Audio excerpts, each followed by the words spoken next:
अशोक खरातनं शिवनिका संस्थांच्या विश्वस्तांचीही दिशाभूल केल्याचं उघड.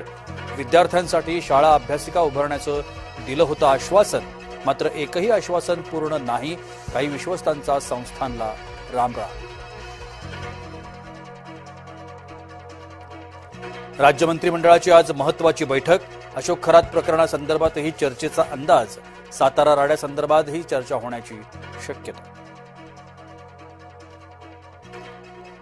मार खाल्ला तेव्हा तुमच्यातला शिवसैनिक कुठे होता? सातारा प्रकरणावरून राऊतांचा निशाणा.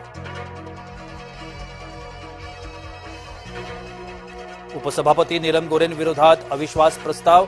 सातारा पोलीस अधीक्षकांच्या निलंबनाचे निर्देश भोवणार.